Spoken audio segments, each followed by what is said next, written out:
Good evening to all. देखो start करते हैं अभी। हम जो है लास्ट क्लास के अंदर कर रहे थे अपना एनर्जी के क्वेश्चंस करे थे। तो अभी हमें डाइपोल की निकालनी है पोटेंशियल एनर्जी, कि डाइपोल में कितनी स्टोर होती है, और उससे रिलेटेड कुछ बातें करेंगे। देन अपना कैपेसिटर पे मूव करेंगे। तो स्टार्ट करते हैं। डेरिवेशन है, डेरिवेशन वाली नोटबुक में करना है इसको, जिन्होंने बनाई हुई है। जिन्होंने नहीं बनाई हुई वो बना लेना, फायदा आप ही लोगों का है। तो देखो हम ऐसा मानते हैं कि अपने पास यूनिफॉर्म आ रहे हैं, बच्चे आ रहे हैं। अपने पास जो है वो यूनिफॉर्म इलेक्ट्रिक फील्ड है। तो यूनिफॉर्म इलेक्ट्रिक फील्ड आप जानते ही हो, ऐसे इलेक्ट्रिक फील्ड जो चेंज ना हो। मैं बनाता हूँ डायग्राम।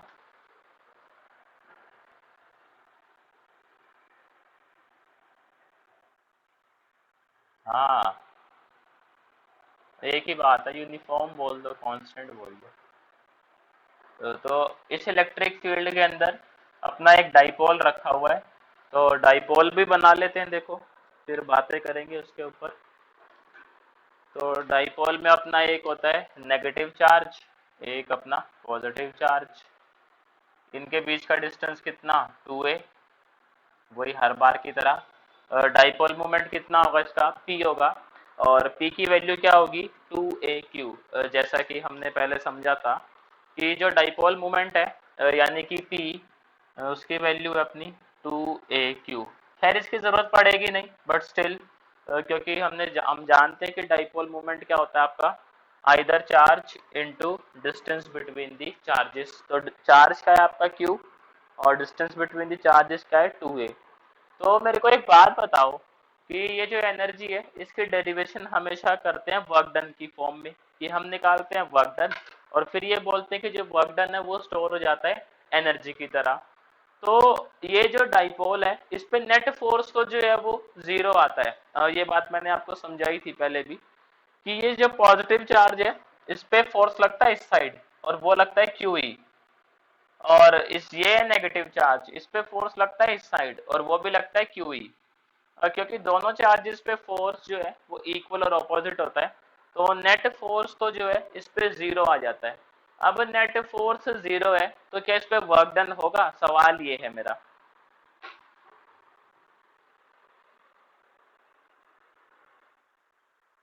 और वर्क डन अगर होगा ही नहीं तो फिर हम एनर्जी कैसे निकालेंगे बताओ। हम तो एनर्जी ऐसे ही निकालते हैं हर बारी, कि पहले वर्क डन देखते हैं और उसी को बोल देते हैं कि एनर्जी में कन्वर्ट हो गया वर्क डन, और वही एनर्जी है। ये तो बड़ी दिक्कत हो गई है भाई। क्या? हाँ, उससे क्या होगा। देखो जो वर्क डन होता है वो क्या होता है, फोर्स इंटू डिस्प्लेसमेंट। फोर्स यहाँ पे जीरो है, नेट फोर्स जो है वो जीरो लग रहा है अपने डाइपोल पे। तो नेट फोर्स जीरो है, तो वर्क डन आएगा कुछ।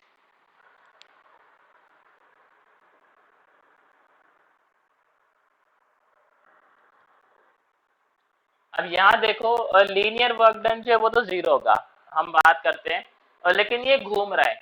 और आपने पढ़ा होगा एक चीज होती है मोमेंट ऑफ इनर्शिया नाम की। मोमेंट ऑफ इनर्शिया क्या होता है, कि अगर आप किसी ऑब्जेक्ट को रोटेशनल मोशन के अंदर, ध्यान से सुनना, अगर आप किसी ऑब्जेक्ट को रोटेशनल मोशन के अंदर सेटअप करना चाहते हो, तो वो जो ऑब्जेक्ट है वो कुछ रेजिस्टेंस ऑफर करता है। भाई नेचर का लॉ है, हर कोई जो है नेचर के अंदर अपनी पोजीशन को इंटैक्ट रखना चाहता है, मतलब अपने अंदर कोई भी चेंज नहीं चाहता। चेंज करते हो तो वो एक रेजिस्टेंस ऑफर करता है। सिमिलरली यहाँ पे अगर हम इसको रोटेट करवाते हैं तो ये भी जो है अपने को एक रेजिस्टेंस ऑफर करता है। और वो रेजिस्टेंस क्या होता है, अपना मोमेंट ऑफ इनर्शिया की वजह से आता है। अब अगर ये रेजिस्टेंस ऑफर करेगा तो हमें जो है रोटेशनल वर्क करना पड़ेगा। लीनियर वर्क जीरो है यहाँ पे जो है रोटेशनल वर्क निकलेगा। क्यों निकलेगा, क्योंकि मोमेंट ऑफ इनर्शिया तो है। मोमेंट ऑफ इनर्शिया का फॉर्मूला भी याद होता है, mr² होता है, खैर उसकी जरूरत नहीं है। बट एक आइडिया होना चाहिए हमें कि जो इसको घुमाते टाइम वर्क क्यों करना पड़ेगा, क्योंकि इसके पास है मोमेंट ऑफ इनर्शिया। और मोमेंट ऑफ इनर्शिया क्या बताता है, कि अगर आप किसी ऑब्जेक्ट को सर रोटेशनल मोशन के अंदर सेटअप करते हो तो कितना जो है वो रेजिस्टेंस ऑफर करता है। अब यहाँ भी देखो जैसे लीनियर वर्क डन का फॉर्मूला होता है अपना। हाँ, देखो, हाँ हाँ, वो बात सही है आपकी, कैंसल होगा। आप जो है ना, टॉर्क देखो, टॉर्क इस पे जीरो नहीं आएगा। क्यों नहीं आएगा? ये वाला जो फोर्स है इसकी लाइन ऑफ एक्शन क्या है? ये है। ये वाला जो फोर्स है इसका लाइन ऑफ एक्शन क्या है? ये है। अगर इनका लाइन ऑफ एक्शन भी सेम होता तो रोटेट नहीं करता ये। लेकिन इनका लाइन ऑफ एक्शन जो है वो डिफरेंट है। तो ये समझो, आप जैसे आप बॉटल का ढक्कन खोलते हो, तो आप इक्वल और ऑपोजिट फोर्स लगाते हो, लेकिन दोनों फोर्सेस का लाइन ऑफ एक्शन अलग होता है। तो आपका जो कैप है वो रोटेट करता है। तो सिमिलरली ये रोटेट करेगा, ये इसको क्लॉकवाइज घुमाएगा, ये इसको इधर से क्लॉकवाइज घुमाएगा। तो जो नेट रोटेशन है इसके डाइपोल की वो क्लॉकवाइज हो जाएगी। इसको ना हम वो बोलते हैं कपल्ड फोर्स, कि इक्वल और ऑपोजिट फोर्स हैं लेकिन उनकी लाइन ऑफ एक्शन अलग अलग है, तो जो है वो घुमाते हैं, टॉर्क प्रोड्यूस करते हैं। अब मेरा सवाल ये था कि जैसे लीनियर मोशन जब होता है तो वर्क डन का फॉर्मूला होता है फोर्स इनटू डिस्प्लेसमेंट। अगर मैं रोटेशनल की बात करूं तो रोटेशनल में फोर्स का एनालोगस कौन होता है? नहीं मालूम क्या? Torque, very good. और डिस्प्लेसमेंट को हम किससे डिनोट करवाते हैं इसके अंदर? थीटा से करवाते हैं। क्योंकि यहाँ पे अपनी एंगुलर डिस्प्लेसमेंट होती है कि कितना थीटा जो है आपका वो चेंज हो रहा है। अगेन प्रॉब्लम क्या है, देखो यहाँ पे जब हम वर्क डन निकालेंगे तो ये फॉर्मूला आप तब लगा सकते हो जब थीटे के साथ आपका टॉर्क कांस्टेंट रहे। सिमिलरली जैसे यहाँ बोलते थे कि डिस्प्लेसमेंट के साथ फोर्स कांस्टेंट रहे तो आप डायरेक्ट लगा देते हो, जैसे यहाँ पे बोलेंगे अगर थीटे के साथ टॉर्क कांस्टेंट रहे तो हम सीधा फॉर्मूला लगा देंगे। अब सवाल ये है, ये देखेंगे क्या यहाँ पे टॉर्क जो है वो कांस्टेंट रहता है? डाइपोल में टॉर्क की हमने डेरिवेशन करी थी, तो क्या आपको फॉर्मूला याद है उस चीज का? Very good. तो जो अपना टाउ होता है डाइपोल के केस में वो होता है पीई साइन थीटा। तो मेरा अगला सवाल यही है कि जैसे जैसे आपका थीटा चेंज होता है क्या आपका टॉर्क कांस्टेंट रहेगा? नहीं रहेगा। तो बड़ी हो तो बड़ी देर में आया, बड़ी दिक्कत हो गई है। तो देखो कि जो अपना यहाँ पे है डिस्प्लेसमेंट, एंगुलर डिस्प्लेसमेंट के साथ अपना जो टॉर्क है वो कांस्टेंट नहीं है। तो हम उस केस में क्या करते हैं, हम स्मॉल वर्क डन निकालेंगे, उसको इंटीग्रेट करेंगे और फिर जो है अपना वो फाइनल वर्क डन आ जाएगा। तो देखो करते हैं। अभी हम ये मानते हैं कि जैसे हम यहाँ पे इसको dx से डिस्प्लेस करवाते थे स्मॉल डिस्टेंस से, यहाँ पे हम इसको डी थीटे से डिस्प्लेस करवाएंगे, यानी कि स्मॉल एंगल से। तो यहाँ पे लिखते हैं अपन कि small amount of work done, small amount of work done D W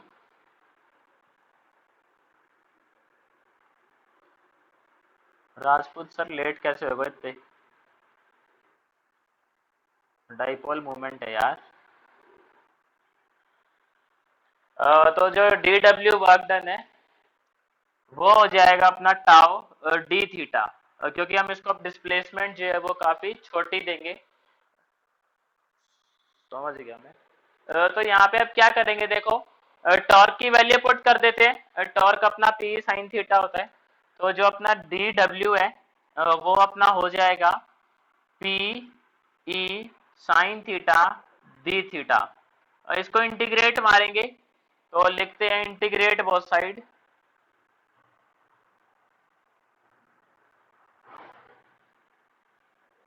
तो यहाँ तो जो लिमिट है वो अपनी आ जाएगी क्या, जीरो से डब्ल्यू, लेफ्ट हैंड साइड तो कि वर्क डन जो है वो जीरो से डब्ल्यू हो जाएगा। बंद कर लो ये माइक्रोफोन को। और जो राइट हैंड साइड है वो अपनी लिमिट आएगी। राइट साइड देखो लिमिट किसकी लगेंगी, कोई बता सकता है क्या मेरे को? थीटा की लिमिट लगेगी। तो हम ये मान के चलते हैं पहले थीटा वन था अपना और बाद में जो थीटा टू हो गया है। तो यहाँ पे देखो डाइपोल मोमेंट कांस्टेंट होता है क्योंकि डिस्टेंस कांस्टेंट होता है, चार्ज कांस्टेंट होता है। इलेक्ट्रिक फील्ड हमने यूनिफॉर्म ली हुई है तो वो भी कांस्टेंट है। तो P और E अपना इंटीग्रेशन से जो है ये बाहर आ जाएगा। तो यहाँ तो W लिख देता हूँ मैं सीधा।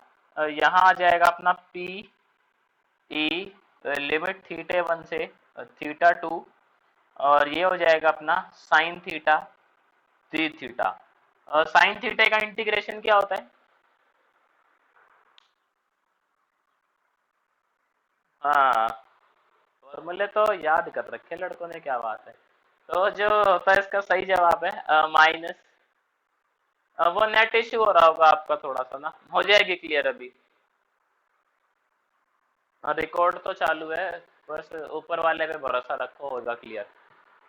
तो वाईफाई लगवा लो ना यार, वाईफाई लगवा लो। तो वाईफाई में, तो वाईफाई वाले को फिर तुम हर महीने पैसे की जगह गालियां दिया करो।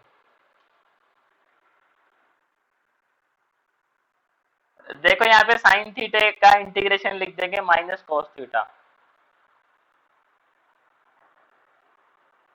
Theta one theta two. इस नेगेटिव को बाहर ले आओ, इसका क्या ही काम है अंदर। तो माइनस पी ई, अंदर क्या बचेगा कॉस थीटा, और लिमिट लग जाएगी थीटे वन से थीटे टू। पुट करते हैं लिमिट, तो वर्क डन अपना आ जाएगा minus P E cos theta two minus cos theta one. तो ये जो अपना वर्क डन आ गया, कि अगर आपका डाइपोल जो है वो पहले थीटा वन एंगल बनाता है, आप उसको रोटेट करवा के लेके जा रहे हो थीटा टू पे। अगर मैं मान लूँ ना तो मेरे पास थीटा वन है ना थीटा टू है, सिर्फ थीटा है, तो जो डब्ल्यू है वो minus P E cos theta, simple. या फिर इस चीज को हम बोलते हैं पोटेंशियल एनर्जी। ये वर्क डन है। आप खुद सोचो वर्क डन क्या होता है। अरे यार ये बंद करो, किसका है माइक्रोफोन। जो वर्क डन है वो अपना होता है चेंज इन पोटेंशियल एनर्जी। तो यहाँ पे जो है देखो, जैसे वो फॉर्मूला देखा था हमने पिछली बारी कि जो अपना W था वो होता है U F minus you initial. तो यहाँ पे जो है आप कंपेयर करवा लो इसको, minus P E cos theta two जो है वो आपका यू फाइनल हो जाएगा, और आपका ये जो है minus P E cos theta one जो है आपका यू इनिशियल हो जाएगा। पुट करोगे वैल्यू तो ये एक्सप्रेशन आ जाएगा आपका।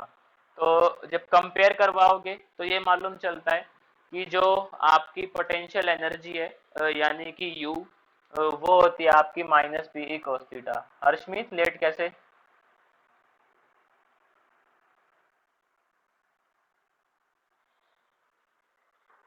चलो कोई नहीं।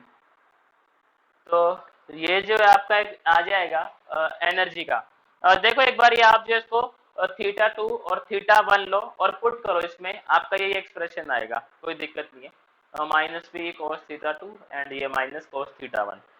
तो हमें ये मालूम चला कि जो डाइपोल होता है उसके अंदर इतनी एनर्जी जो है वो स्टोर्ड होती है by virtue of its configuration.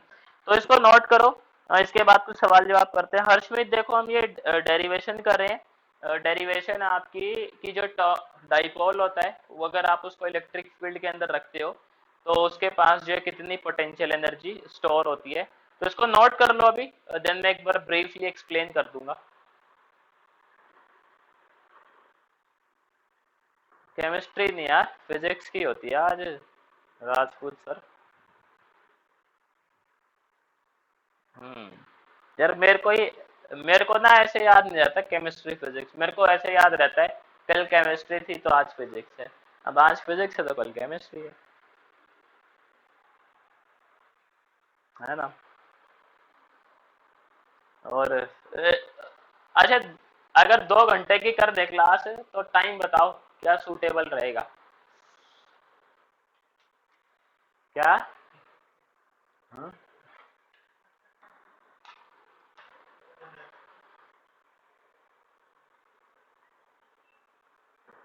Morning?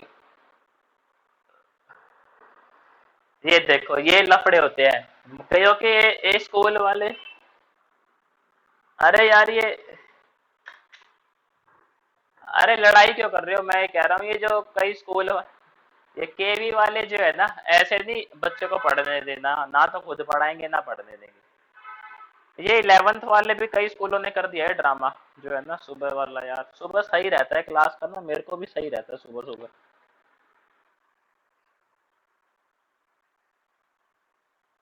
क्या? मेरे को यार, मेरी बात सुनो, मुझे ना अपने आप को ही नहीं पढ़ाना, मुझे बच्चों को पढ़ाना है। तो अभी ये लिखो लिखो ये लिखो पहले। अरे ये लिखो, शांत हो जाओ, लिखो, मैं करता हूँ डिस्कस। किसी ने और कोई और लिख रहा है क्या? नहीं? चलो देखो, मैं फिर से एक बारी एक्सप्लेन कर देता हूँ। यहाँ पे देखो, हम निकाल रहे थे पोटेंशियल एनर्जी। पोटेंशियल एनर्जी जो है हम निकालते कैसे हैं? हम पहले वर्क डन निकालते हैं, और फिर हम ये बोल देते हैं कि वो जो वर्क डन है वो स्टोर हो गया है एज अ पोटेंशियल एनर्जी। तो यहाँ भी हमने वर्क डन निकाला है। वर्क डन होता है आपका, जैसे लीनियर मोशन में होता है force into displacement, rotational motion में होता है टॉर्क इंटू थीटा। फोर्स का एनालॉगस टॉर्क और डिस्प्लेसमेंट का analogous angular displacement which is theta. ये फॉर्मूले में दिक्कत क्या है कि यहाँ पे थीटे के साथ जो है टॉर्क कांस्टेंट रहना चाहिए। तो टॉर्क, शांत हो जाओ यार 2 मिनट, बंद कर लो माइक्रोफोन। तो यहाँ पे देखो जो टॉर्क है वो होता है अपना पीई साइन थीटा। अब यहाँ पे दिक्कत ये थी कि जो ये टॉर्क है ये थीटा के साथ चेंज होता है। तो चेंज होगा तो हम क्या करेंगे, पहले स्मॉल वर्क डन निकालेंगे टाउ दी थीटा से, देन जो है इसको इंटीग्रेट कर देंगे। तो मैंने वही करा है यहाँ पे, टाउ को लिख दिया पीई साइन थीटा और देन इंटीग्रेट करा।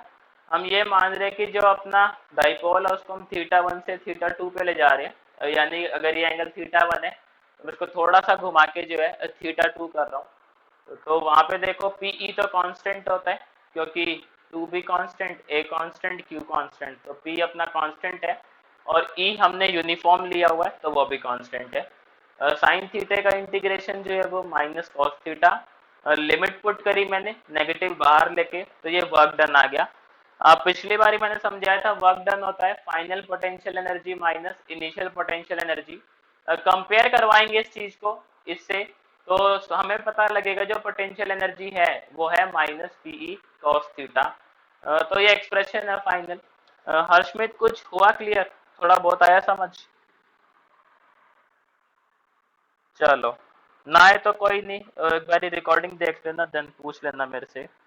इसके बाद देखो जो अपना सवाल है वो ये है कि ये जो आपका डाइपोल है ये कब स्टेबल होगा और कब जो है ये अनस्टेबल होगा।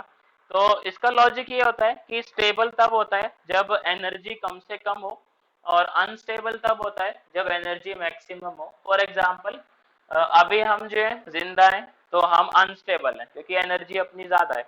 जब डेथ हो जाती है तो बंदा जो है वो स्टेबल हो जाता है एकदम, क्योंकि उसकी एनर्जी जो है बिल्कुल मिनिमम हो जाती है। तो सेम चीज जो है यहाँ पे देखना है कब स्टेबल होगा ये और कब अनस्टेबल होगा, तो उस चीज को डिस्कस करते हैं।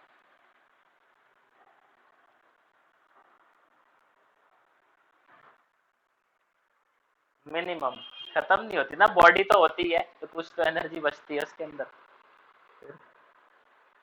तो देखो सबसे पहले हम देखते हैं position of stable equilibrium. Position of stable equilibrium, सवाल जवाब करूंगा, अलर्ट रहना।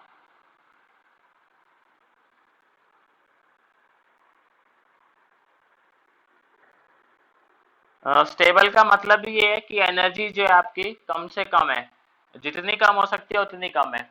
एनर्जी हमने अभी डराइव करी माइनस पीई कॉस थीटा। तो इस एक्सप्रेशन की मिनिमम वैल्यू क्या हो सकती है?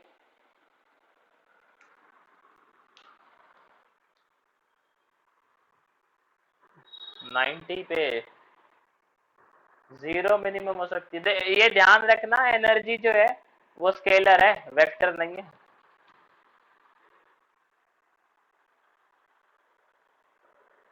उसके बाद बताओ थोड़ा सा, क्या लगता है क्या हो सकती है मिनिमम वैल्यू?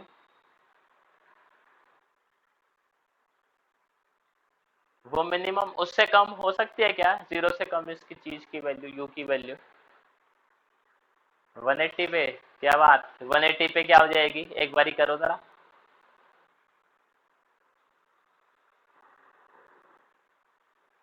हाँ हाँ, और माइनस माइनस क्या हो जाएगा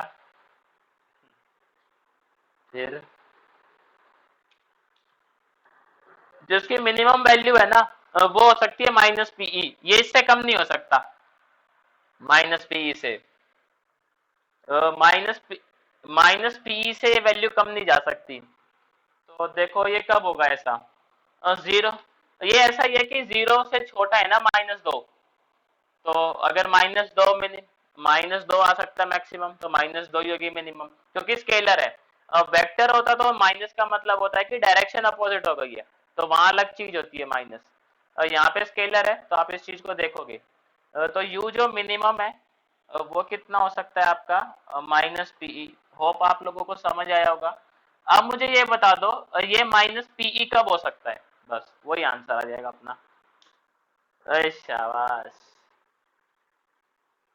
हाँ, जब अपना अ, तो सबसे ज्यादा तुमने ही कर रखा है, मेरे को तो लगता है ऐसे, है ना। बॉब मार्ले का गाना सुन लिया होगा। और जब थीटा 0 डिग्री होगा तो जो अपना कोस थीटा है वो 1 होगा। जब कोस थीटा 1 होगा तो यू जो है वो ये होगा।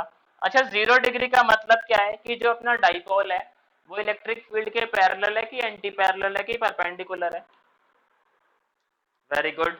तो हम ये बोलेंगे आपका स्टेबल इक्विलिब्रियम तब होता है जब आपका डाइपोल इलेक्ट्रिक फील्ड के पैरेलल हो। तो यहाँ पे लिख दोगे dipole is parallel to electric field. अच्छा, ऐसे एक सवाल मेरे आया मन के अंदर, थोड़े दिन पहले मैंने एक पीडीएफ भेजा था 25 क्वेश्चन का।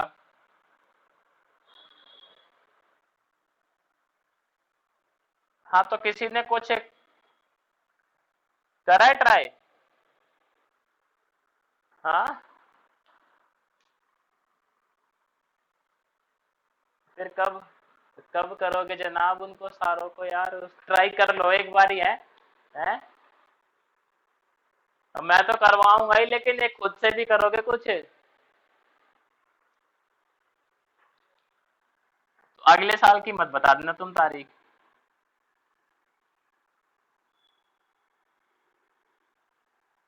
नहीं, संडे, संडे को तो यार मेरे को।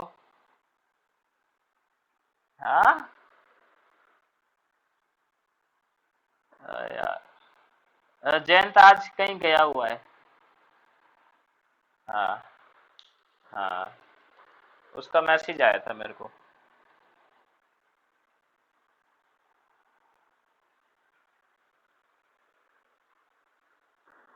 वो लाला गया। देखो यहाँ पे, अच्छा आ जाओ वापस।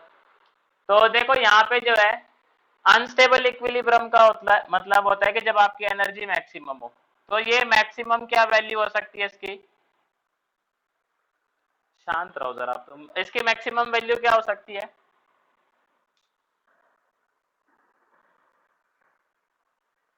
हाँ, 180 पे जो है वैल्यू मैक्सिमम हो जाएगी। देखो कैसे, जब आप थीटे को जब आप 180 रखोगे, तो पहले लिख लेते हैं बातें जरा। मैंने क्या कहा हुआ है लाला, जो है अगर नासा वाले तुम्हें नहीं लेंगे तो नुकसान तुम्हारा नहीं है, नुकसान जो है नासा वालों का है। समझ रहे हो ना बात?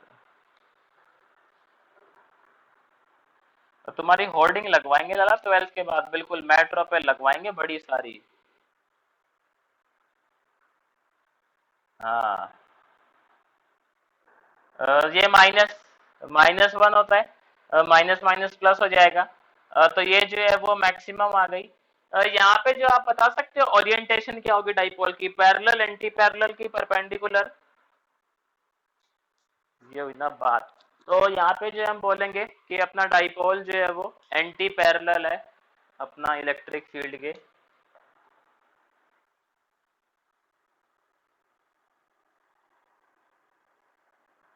वो वैसे गाना है जो फाइनल काउंटडाउन, वो मोटिवेशनल है। ओहो, कब से? इसके बाद देखो, डाइपोल की पोटेंशियल एनर्जी जीरो कब होगी?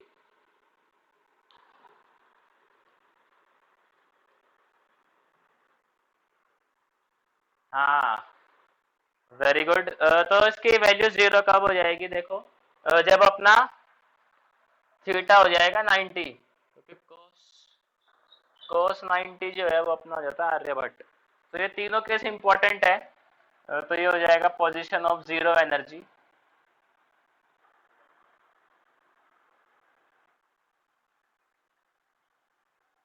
हाँ पेपर में आते हैं ये। तो यू जो है वो अपना इसको हम ऐसे कर लेते हैं, माइनस पी कोस थीटा होता है। अब यू जीरो है तो minus P cos theta zero होगा अपना। लेकिन हम ये बात जानते हैं डाइपोल मोमेंट जीरो नहीं हो सकता, ना ही इलेक्ट्रिक फील्ड जीरो हो सकती है, क्योंकि अगर ये दोनों जीरो हो गए तो ये एनर्जी वाली कहानी नहीं बचेगी कुछ। एनर्जी है तो इन दोनों को जीरो नहीं कर सकते। तो जरूर जो है वो जीरो अपना कोस थीटा रहा होगा, और इसका मतलब अपना थीटा जो है वो 90 डिग्री रहा होगा। तो डाइपोल जो है वो इलेक्ट्रिक फील्ड के परपेंडिकुलर मिलेगा। तो तीनों केस इंपॉर्टेंट है, ये पेपर में कोई भी केस पूछ लेता है, एमसीक्यू में आने के चांस ज्यादा है इसके। इसको लिख लो एक बारी कि यहाँ पे जो है डाइपोल वो परपेंडिकुलर है इलेक्ट्रिक फील्ड के।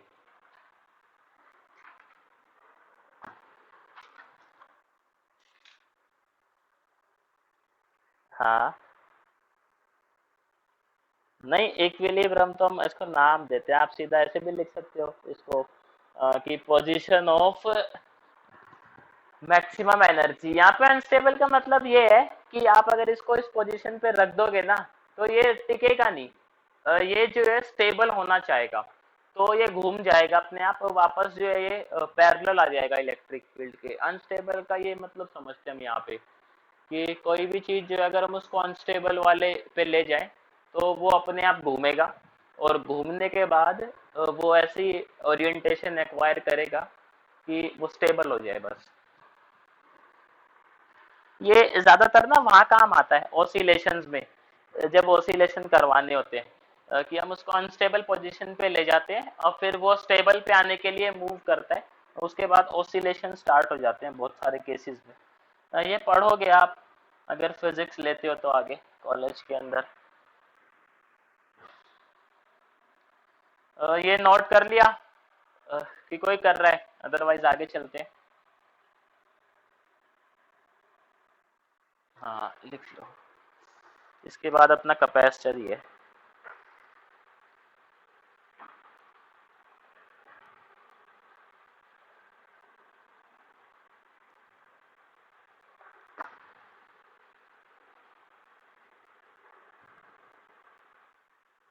हो गया। तो देखो इसके बाद जो अपना कैपेसिटर देखते हैं कि अ, मैं ऐसे समझाता हूँ आप लोगों को, थोड़ा समझना। आपके पास कोई मेटल सरफेस है और आप उसको जो है चार्ज दे देते हो, तो जो चार्ज है वो मेटल सरफेस पे क्या हो जाता है अपना डिस्ट्रीब्यूट हो जाता है, और उसकी वजह से क्या है पोटेंशियल क्रिएट हो जाता है चार्ज की वजह से।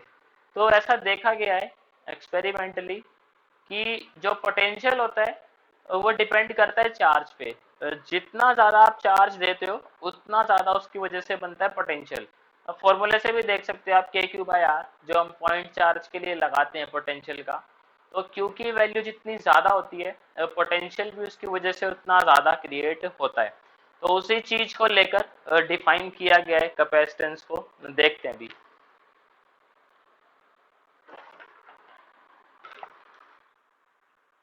हाँ नहीं, कब पंखे वाला ना एक टाइप है उसका कैपेसिटर का। और कैपेसिटर अपने आप में काफी ब्रॉड टर्म है, उसके डिफरेंट डिफरेंट टाइप्स हैं। तो जो पंखे में लगता है वो कैपेसिटर का ही भाई बंद है। आप बोलेंगे सबको ही, लेकिन वो अपना सिलेंड्रिकल कैपेसिटर होता है जो पंखे में लगता है ना। उसको कंडेंसर भी बोल देते हैं। हाँ शील्डिंग वही है कि हम गाड़ी के अंदर बैठे हैं तो हमें झटके नहीं लगेंगे, कि किसी भी जो आपका कंडक्टर होता है कंडक्टर के अंदर जो इलेक्ट्रिक फील्ड है अब वो जीरो मिलती है, उसी को हम जो है इलेक्ट्रिक इलेक्ट्रोस्टैटिक शील्डिंग बोलते हैं। और इसमें लिखा हुआ है कि रीजन फ्री बना देते हैं इलेक्ट्रिक फील्ड से, उसको इलेक्ट्रोस्टैटिक शील्डिंग कहा जाता है। तो वही है कि आप जो है कंडक्टर लोगे उसके अंदर गॉस लॉ लगाओगे तो आपकी जो इलेक्ट्रिक फील्ड जीरो आती है, उसी को इलेक्ट्रोस्टैटिक शील्डिंग बोल देते हैं। इसके मैंने बताया था वो बारिश बारिश बिजली कड़कती है तो गाड़ी में बैठेंगे तो हमें झटके नहीं लगेंगे।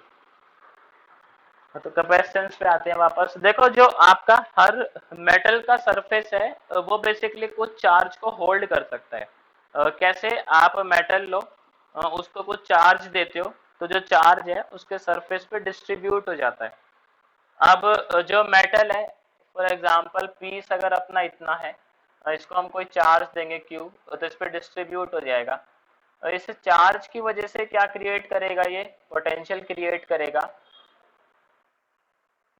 और ऐसा देखा गया कि जो पोटेंशियल क्रिएट होता है Q, वो डायरेक्टली प्रोपोर्शनल होता है V के।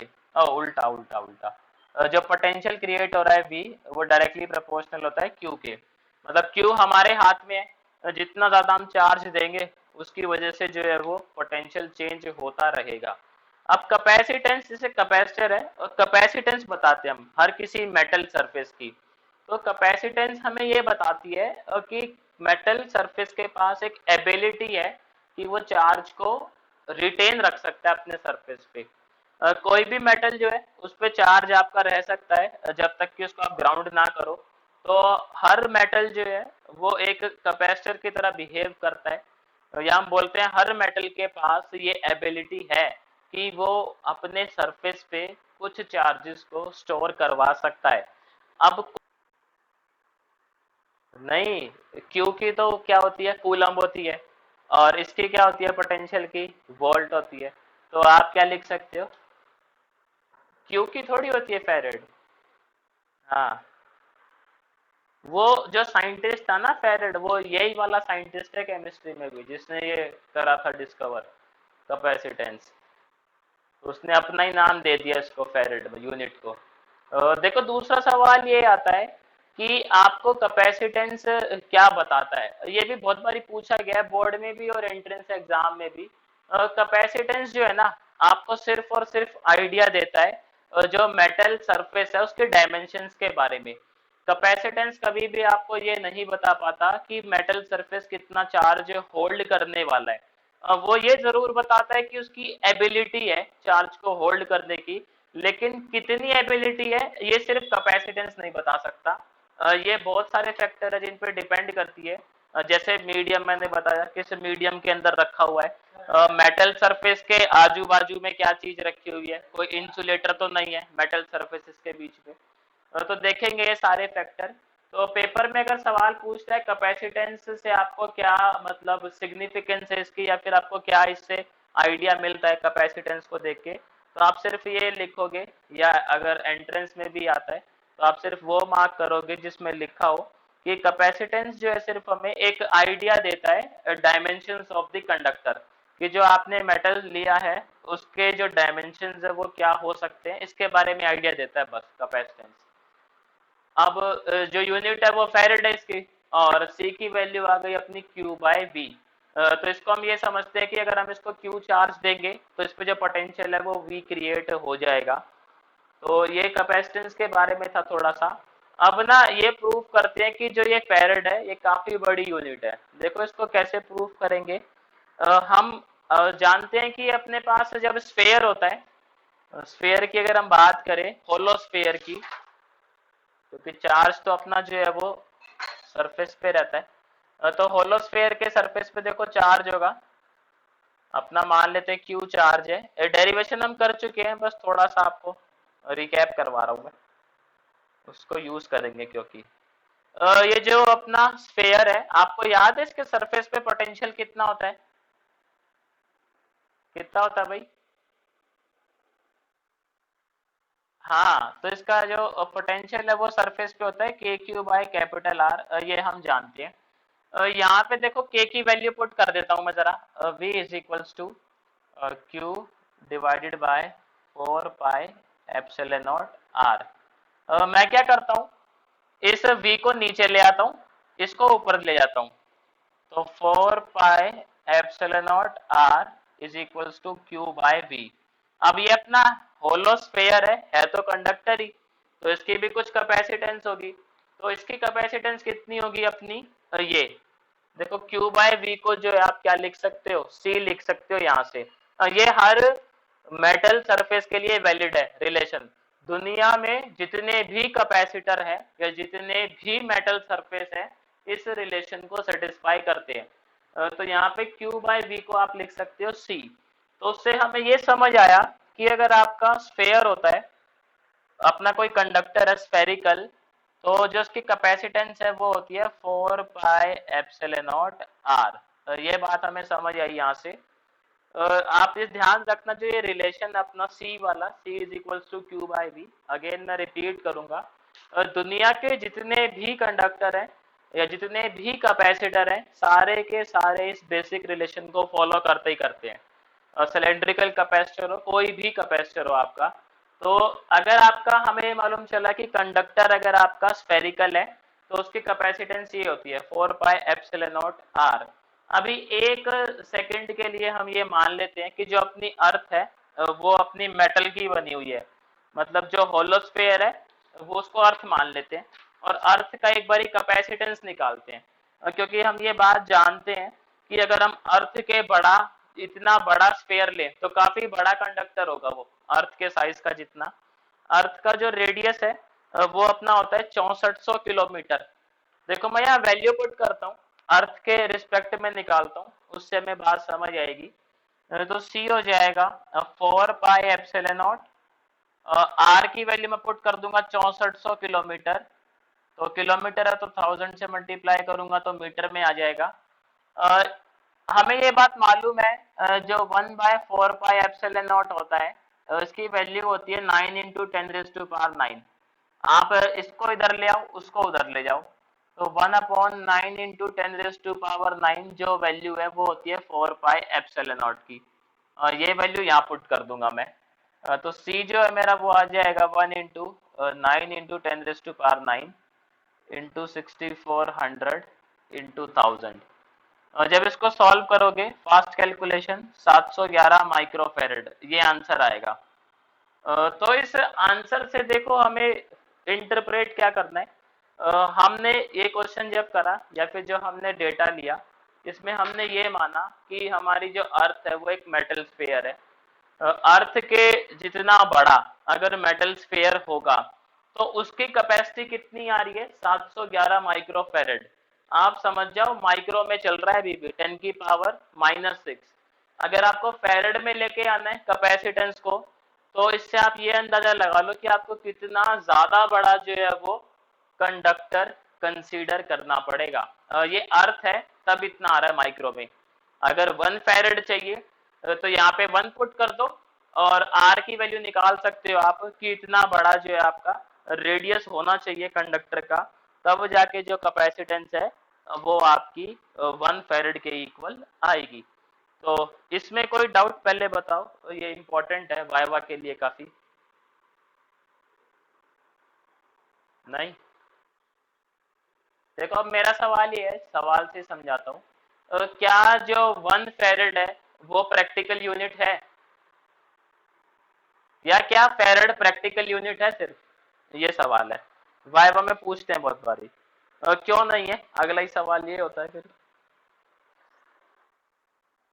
हाँ, क्योंकि ये पॉसिबल ही नहीं है ऐसा कंडक्टर क्रिएट करना जिसकी 1 फेरेड यूनिट आए कैपेसिटेंस। थियोरेटिकली पॉसिबल है, लेकिन प्रैक्टिकली जो नहीं पॉसिबल है। आप अर्थ के जितना बड़ा अगर कंडक्टर लेते हो तो उसकी तो वैल्यू माइक्रो में चल रही है, और आप समझ लो 10⁻⁻⁶ है माइक्रो। अभी कितना बढ़ाना पड़ेगा कंडक्टर को, और जब जाके माइक्रो जो है आपका फेरेड में कन्वर्ट होगा। तो प्रैक्टिकल यूनिट नहीं है फेरेड। वैसे ठीक है, आप थियोरेटिकली बोल सकते हो कि आप जो है इतना बड़ा कंडक्टर ले लो, बट प्रैक्टिकली जो है अपने लिए पॉसिबल नहीं है। तो ये काम करना आप, जितने भी आप कैपेसिटर देखते हो आपके सर्किट बोर्ड पे लगे होते हैं छोटे छोटे, उनको माइका कैपेसिटर बोलते हैं। मैं बताता हूँ कैसा दिखेगा। उनकी कैपेसिटेंस देखना लिखी होती है, पंखे वाले पे भी जो है उस पर लिखी होती है कैपेसिटेंस। तो इनकी नैनो, माइक्रो ऐसे में लिखी होगी आपको ना। और एटो, फेमटो ये दिख जाए तो भी बड़ी बात नहीं है, क्योंकि काफी छोटे छोटे कैपेसिटर होते हैं वो। तो मैं आपको बताता हूँ कैसे कैसे कैपेसिटर आपको दिखेंगे बना के थोड़े से।